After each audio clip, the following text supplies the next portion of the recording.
Հեղափոխությանը ես երկար ժամանակ մտածում էի ինքս էլ հեղափոխությունը հեղափոխություն չէ, սկզբից հակված էի ենթադրել, որ գուցե հեղափոխությունը չէ, բայց հիմա կարծում եմ, որ իհարկե հեղափոխություն է, բայց այսքան բանը մեկ ինչ ենք կներկում։ Հեղափոխությունը փոխող ոչով չի լինում։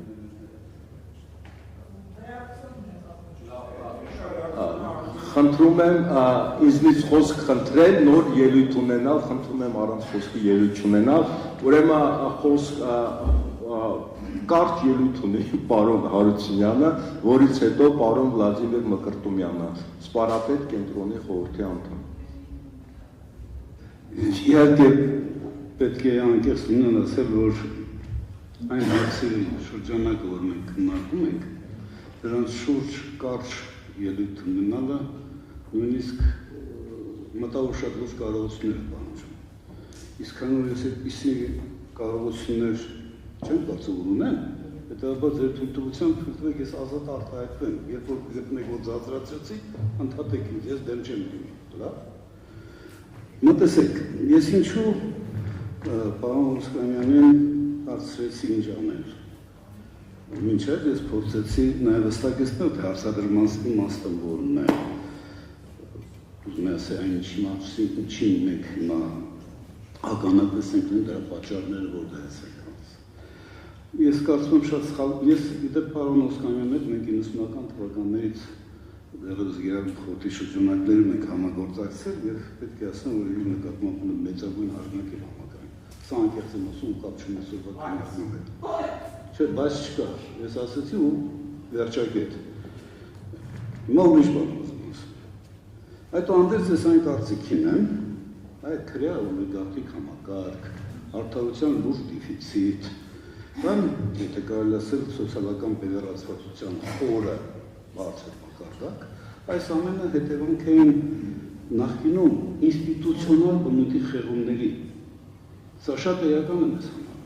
Ու դա սկսեց 90-ական թվականների հատկապես նոր Բոզոյանը օգտագործեց բռի կապիտալիզմ, վայրի կապիտալիզմ, ես կլրացնել։ Դա ընդհանրապես կար Վաշինգտոնյան կոնսենսուս, եւ այդ Վաշինգտոնյան կոնսենսուս կոնցեպտը դատապարտված էր կամ փաթաթված էր հետխորհրդային բոլոր երկրների, որի իմաստը կարող է հետեւյալն է։ Բավական է ստեղծել արտադրության միջոցների նկատմամբ մասնավոր սեփականության ինստիտուտ եւ շուկան կաշխատի։ Դա ամենամեծ ծախողումն էր։ Ավելին, մենք ոչ միայն գնացինք այդ ճանապարհով, այսինքն մենք գնացինք հողի արտադրական կարողությունների համատարած սեփականաշտորման առանց գիտակցելու իդեպ։ Ես իրավունք ունեմ այս խոսքերը ասել, որտեղ ժամանակ վեճ եմ ունեցել քաղաքական ղեկավարության հետ։ Առանց գիտակցելու, որ սեփականաշտորման իմաստը սեփականությունը արդյունավետ օգտագործելու ունակություն ու փորձառություն ունեցող անհատների հայտնաբերելն է։ Այսինքն դու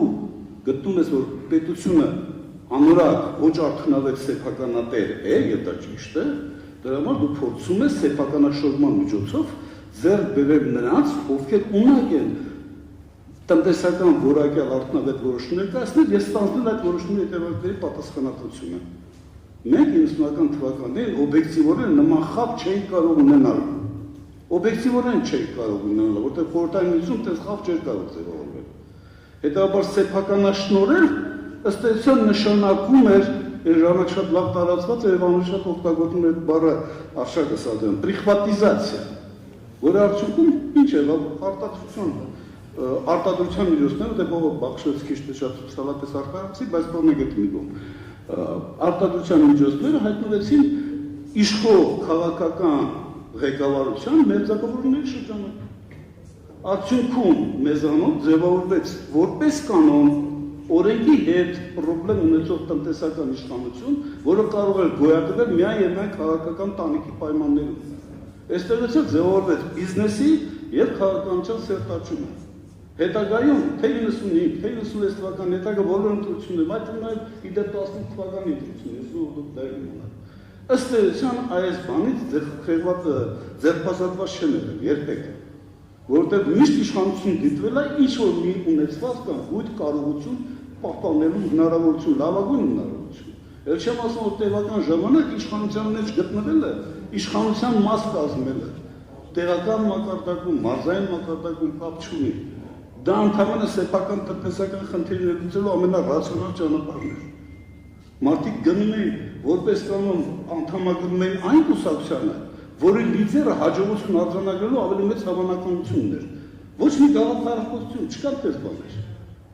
Եվ արդյունքում, օրինակ, հայ համազգային շարժման պես ասլեցիկի դեպ եւ լուրջ քաղաքական հենք գաղափարախոսություն ունեցող կուսակցությունը լրացվեց, այսպես ասենք, ես ասում եմ, պապուչիկի։ Մարդկանցով, որոնք ոչ մի կապ չունեն դրանց հետ։ Ընդհանրապես գալիս էին, որ ընտրությունները շեփիչում ես, ես ինչ արեցի։ Ինձ մի հատ գործ տուր։ Սա եղել։ Սա վերես նրան, որ մեզանում ձևախեղվեց լավ ապրել հասկացողությունը։ Լավ ապրել նշանակում է գույք ունեցված փող։ Մշակույթը մղվեց ետին պլատ։ Մենք 90-ական թվականի տեսքում արձանագրել ենք հոգևորի աննախադեպ նմանջ։ Եվ այսօր անտարբերությունը, Մարինա ջան, որ նոր խոսում ենք, անտարբերությունը այդ մշակութային այդ ցամաքելն է։ Չկա մարդկանց մոտ հոգի չկա։ Կոստանդզարյանը 1961 թվականին գրել է հայության կոչում փոքր, շատ լուրջ էսսեի պես մի բան, չէ՞։ Շատ հստակ արձանագրում է հայությունը մեկ խնդիր ունի։ Հայաստանը ինքը մշակութային հոգևոր պրոյեկտ է։ Ու եթե մենք խեղդում ենք սրանից, դառնալու ենք այն քաղաքակրթական, արևմտյան քաղաքակրթությունը նկատներ, շուկայի սովորական խանութպան։ Հիմա մենք այդ խանութպաններ չենք։ Էս է իրականությունը։ Հիմա ինչ անել, որ ես հարցը տալիս եմ, իսկ թվում է պետք է վերադառնալ մշակույթին։ Մեզ հոգևոր կյանք է, հոգևոր սնունդ է արկորտա։ Դժվար է, երբ է դժվար է։ Մենք փաստորեն ցավոք սրտի, ես իհարկե շատ բաներ կարելի ասել, բայց հիմա ես խոսում եմ իմ պատկերացմամբ ամենակարևորի մասին, կրթություն եւ հոգև։ Մեզ մոտ, մեր երկրում մշակույթի նախարարությունը պատվեց, մի հատ մշակույթի գործիչ ելույթ չունեց։ Մի հատ ձևի համար գրողների միություն, բռնություն, գիտությունների ակադեմիա, բռնություն։ Բայց բանալ լինում։ Խի հայության համար մշակույթը դա ընդհանրապես այսպես միջոցառումների կազմակերպում է նշանակում։ Այստեղ խոսքը գնում էր նաև ցեղասպանության մասին, եւ ես ուզում եմ լրացնել պարոն Դանիելյանի խոսքը։ Գիտեք, ես կարծում եմ մենք ոնց ենք ներկայացնում ընդհանրապես ցեղասպանության խնդիրը։ Նրանց կենցաղային մակարդակը։ Մի հատ որ, բանտեր ժողովուրդը բարբարոսները սարի քաշեցին։ Այս ենք էլ հիմնականում կոնցեպտուալ է։ Իրավունք չունեն, մարդու իրավունքներ, բայց սարի քաշեցին։ Այդ սովորական ամերիկացի կամ սովորական եվրոպացի միջին էտրոպեն ցելիզր միացնած սպորը նույն բան դերանում Սոմալիա։ Ըքես այդ Իրանը հայոց ցեղասպանությունը Սոմալիում տեղի կամ Ռուանդան նույն բանն։ Նույն տարբերություն չկա։ Մինչդեռ խոսքը բոլորն այլ բան է ասում։ Ես խորապես համոզված եմ, որ ցեղասպանությունը ունի իր մշակութային հոգևոր բաղադրիչ։ Հային ցեղասպանել նշանակում է քաղաքակրթական աշխարհին, նույն միջին եվրոպացուն, միջին ամերիկացուն եւ այլն, զրկել նարեկացուց, զրկել Համբարձումյանից, Գալամյանից, Գուրզաջյանից, այս սա է պետք է ներկայացնել։ Սա է խնդիրը։ Թե չէ, գիտեք ինչ կա, օրինակ ասենք թե գերմանացիները իհարկե գերմանական, ասենք թե նո էլիտա ինչ-որ միացված մշակութային կարող է նույնիսկ հիանա հայոց մշակույթով, ես դա չեմ վերցնում։ Բայց սովորական շարքային գերմանացիաներ հայոց մշակույթը իրանց կեսամբանական աղբյուրը չի հոգևոր։ Մինչդեռ դա պետք է ներկայացնել, ես համոզված եմ որպեսզի։ Այլապես ինչու պետք է լիներ, ենթադրենք նարեկացին դառնալ տեզերական վարդապետ։ Նարեկացին, որը որ Դանթեից գործել է 243 տարի առաջ, մինչդեռ եվրոպացիները Դանթեին են դիտում որպես քրիստոնեություն մեծագույն պոետ։ Ուզում եմ ասել, մեր խնդիրը հոգևոր կյանքը վերակենդանացնելն է։ Սա մենք պետք է գիտակցենք։ Առանց սրա ոչ սերունդը դասիրակվելու, ոչ էլ հայը հայ կմնա։ Սուտ է։ Ես էլի բաներն եմ ասել, ոչ չեմ ասել։ Շնորհակալություն, ես կարճ ուղղակի երկու բանի վրա անդրադառնամ։ Առաջինը տեսեք, ես ինքս մշակույթի մարդ եմ, ոտից գլուխ մշակույթի մեջ եմ, ուրիշ բանով երևի չեմ զբաղվում, բայց չեմ կարող համաձայնել Խոսրովի հետ, որ մշակույթը մեզ կփրկի։ Ուցե նրանից է, որ իմ background-ը, այսպես ասած, մարքսիստական է, եւ ես ամենադեպս համարում եմ, որ շահերը շատ ավելի բան են որոշում, քան տեպված մշակույթը։ Ինչ վերաբերում է նրան, թե ինչ եղավ, ոնց եղավ, ես մենակ մի դեպք պատմեմ իմ կյանքից, այն ժամանակ, երբ որ մենք Խոսրովետն պարլամենտում նստած էինք, այդ դեպքը ինձ թվում է տպավորիչ էր։ Ուրեմն մենք ընտրվել ենք պարլամենտ այսպես 50-50-ի։ 50-ը հայոց համազգային շարժումներ, 50-ը կոմունիստներ։ Ես հայոց համազգային մոտավորապես 50-50 էր գալիս, հիմա չեմ կարող այսպես վիճել, որովհետև չէ, մի քիչ գնում գալիս են, ինչ է։ Հիմա երբ այդ բանը ուրեմն կողվեց, կարգը, որովհետև սկսեց գնալ ուրեմն ընտրություն։ Դե հայերս գիտենք, ով որ ասենք շեֆն է, նա էլ ուրեմն հաղթել։ 3 անգամ ընտրվել են ուրեմն բանի, ուրեմն Տեր-Պետրոսյանի եւ Վլադիմիր Մովսեսյանի միջև պարտակցությունների գնում, 3 ընտրություն է եղել, միշտ Տեր-Պետրոսյանը ավելին էր հավաքում, բայց այնքան չէր հավաքում, ինչքան իրեն պետք էր։ Վերջում ուրեմն այն ամենանի հավաքեց, այդ էր շնորհիվ են բանի, որ մի քանի երիտասարդ կոմունիստներ վերջում դուրս եկան եւ ասեն տղեկ, մենք չի համարեք այնքան։ Ինչքան մենք պետք է ձևանենք, ոչ թե ինչ-որ բան տեղի ունենով, եւ այդ շրջվելը դերես նրան, որ Տեր-Պետրոսյանը հաղթեց։ Երբ որ Տեր-Պետրոսյանը հաղթեց, մի անգամից արդեն համարվեց, որ խնդիրը լուծված է։ Եվ դրանից հետո ես ունեցել եմ մի ելույթ, այդ ելույթի մասին եմ ուզում ես ասել։ Ես պարլամենտում դուրս եմ եկել եւ ուրեմն դիմելով կոմունիստներին, որոնք ահռելի քանակությամբ այդտեղ նստած էին, Խոսրովը ճիշտ ասում, եթե ոչ 50-ից կաս ավելի շատ։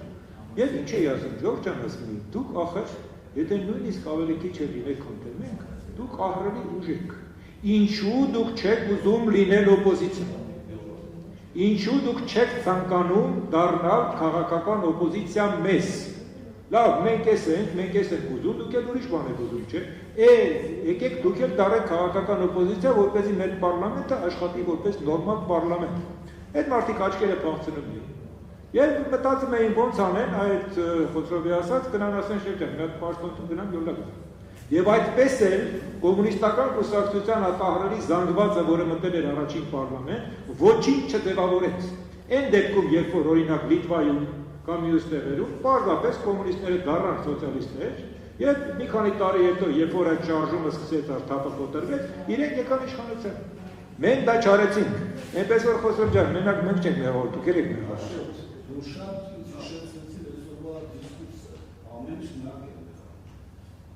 Լավ, ես խնդրում եմ մասնավոր քննարկումների չանցնել։ Այլ ելույթ ունեցողներ կան, տեսակ այդ հայտնող խնդրեմ։ Հիմա Աշոտ ջան, հեսա կասեմ, թե դուք կասես այդ հարցի պատասխանը դու պետք է տես էլի մասնագիտական։ Այդ պրոցեսների վրա մետատեխնոլոգիաների ազդեցությունը եւ դրա օգտագործումը ո՞նց է ստացվում, որոշիչ է թե չէ։ Ասում եմ, այդ պրոցեսների վրա մետատեխնոլոգիաների ազդեցությունը եւ օգտագործումը որոշիչ դերակատարություն ունի թե չէ։ Մոտավորապես ասեմ, սենց մի իրավիճակ էլի, գալիս է մեկը, որը շատ ուժեղ հիպնոտիկ հատկություններ ունի եւ հիպնոզի է ենթարկում մարդկանց, ուղղորդում է դեպի հանցագործության։ Ну, քրեականորեն այս գրքի մեջ ոնց որ թե այդ մարդը մեղավոր չի գործել բան արել, որովհետև իրան ուղղորդել են էլի։ Հիմա հասարակության պահվածքը, երբ որ գնահատում ենք դրա վրա, չես կարծում, որ ժամանակակից տեխնոլոգիաների ազդեցությունը այնքան ահռելի է եւ դրանց օգտագործելու գայթակղությունը ցանկացած իշխանության համար պարզ է, չէ՞։ Այո, կարծում եմ։ Այ եւ պարոն Բոզոյանը եւ պարոն Դանիելյանը խոսում էին, որ 90-ականներին հատկապես ուրեմն այդ անարդարացի հետո բխող անարդարացի ռեսուրսների բաշխումը հանգեցրեց այն վրդովմունքին, որ բերեց հեղափոխությանը, այդ ուրեմն ամենաարդարացի օգտվողներից մեկը հանդիսանում է հիմիկվա, այսպես ասած, արդարացված ամենամեծ հարստություն ստացողը, հա, խոսքը Խաչիկ Ստամբոլցյանի մասին է, բայց կարծես թե իրեն ոչ մեկ չի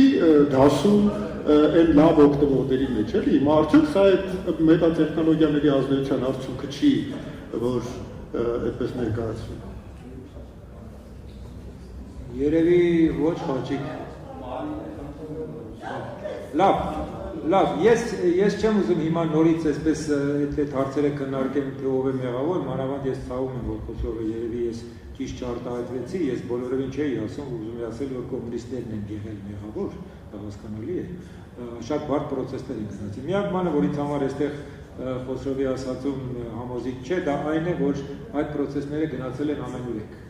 եւ այդ հարցերը տեսականորեն չի որ լուծվում։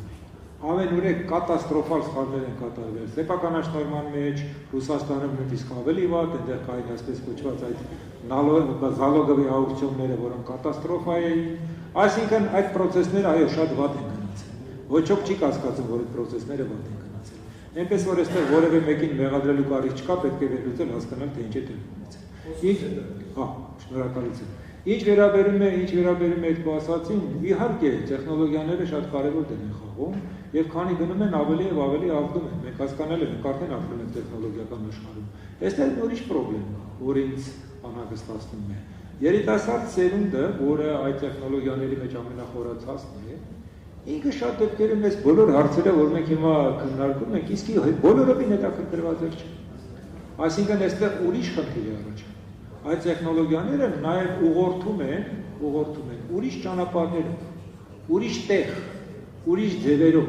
Տեխնոլոգիաների օգտագործումը այո, ահռելի ազդեցություն է թողնում, բայց նաև փոխում է հետաքրքրությունների շրջանակը։ Եվ թե դա ինչպես է փոխելու հասարակությունը, ես չեմ կարող ասել, բայց որ շատ բարդ պրոցեսներ են դրում դա փաստը։ Շնորհակալություն, մենք վերջի հարց ունենք դոկտոր Զելունյանին, պարոն Զելունյան, ձեզ հարց է Zoom-ից ուղղվել, որքան Սփյուռքում շատ ուժեր, շատ լավ պատրաստված փորձագետներ, մարդիկ, այնպես կարող են նրանք համագործակցել սպառապետ կենտրոնի հետ։ Իհարկե, Սփյուռքի մեջ ունենք ուրեմն բավական ակադեմիայի մեջ ունեցած մեր հայ պրոֆեսորները ընդհանուր Ամերիկայի մեջ են, քանի որ դեպական ժամանեն Ֆրանսա մեծա մխտարյան վարժարան, ուրեմն գիտեմ, որ թե Ֆրանսայի մեջ, թե Ամերիկայի մեջ ունենք բավական ակադեմիկ անձնավորություններ, որ գնան համագործակցի Հայաստանի հետ մեկտեղ եւ սպառապետ լագան ուրիշ հաստատություններով, որոնք կաշխատին